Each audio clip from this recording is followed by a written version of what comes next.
guys, it's Brenna, the CEO and founder of the Mortgage Shop. So I get this question all the time. Should I do a cash out refinance on my property to get the equity out to possibly purchase another investment property?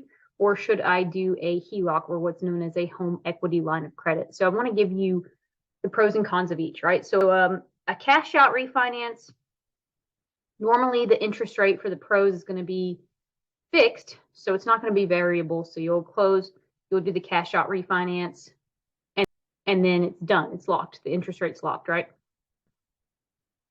But it's one and done. So when you do a cash out refinance, you do it, you get that money, and then you're done. And then you have, that whole mortgage, the first lien, to pay on. And that interest rate generally is higher. So maybe if your first lien mortgage right now has like a 2 or 3% interest rate, you may be hesitant on touching that interest rate because you would be going up to possibly a 7.625 interest rate at the time we are currently in. Especially if you're doing a cash out refinance, it would be a higher interest rate. So some people are like, all right, well, let's look at a HELOC, or a home equity line of credit. So again, the pro for a home equity line of credit is you don't have to touch your first mortgage that you have, so you can keep that lower interest rate. However, most of the time, your home equity line of credit is going to be variable interest rates.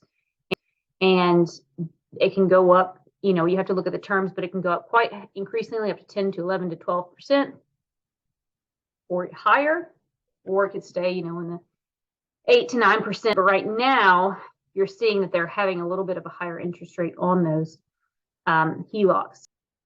So with banks, they will say, yeah, we can do one on your primary residence, but not, again, on that second home loan or investment property. So a lot of people, if you are trying to get equity out of one of your investment properties that you already own, it is a little harder to find banks or lenders that will do that.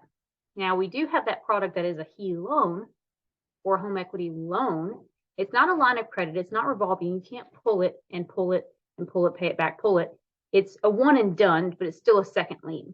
So a home equity line of credit means it's kind of like a credit card, right? You can use it, pay it off, use it.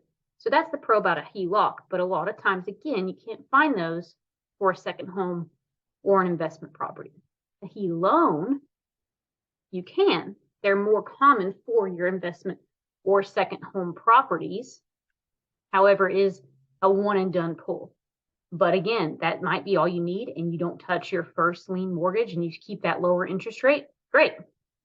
So those are the differences. So it just really depends on what situation you are currently in. If you would like to refinance your whole property because you're not pulling that much out, you don't owe that much on your property, that may be the best bet for you, because a HELOC or HELOC will be higher in interest rate. And it will be variable, which means it will probably go up in interest rate. If you don't have much equity in your property, you also want to think about that, because cash out refinances are usually limited to 75% loan to value. HELOCs can go up to 80% loan to value most of the time. HELOCs can go up to, I believe, 90% loan to value. So it really depends. You have to look at how much equity you have in the property as it stands to see which option would be viable for you. You may not be able to do a cash out refinance because you don't have that much equity in the property. Again, you want to make sure that the payments work for you, right? Whether it's your primary residence, second home, or investment property, you want to look at your first mortgage if you do the HELOC and the HELOC payment together and be like, all right, yeah, that still makes sense. I can pay this per month.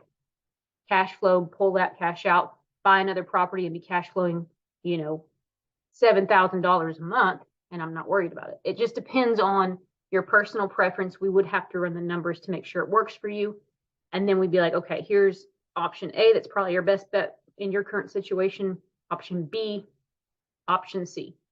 And then we go from there. But that's the difference in a cash out refinance, a HELOC versus HELOC, and which one you should take. I hope this, guys, helps you. Like and subscribe below for more educational videos, and I'll talk to you guys soon. See ya.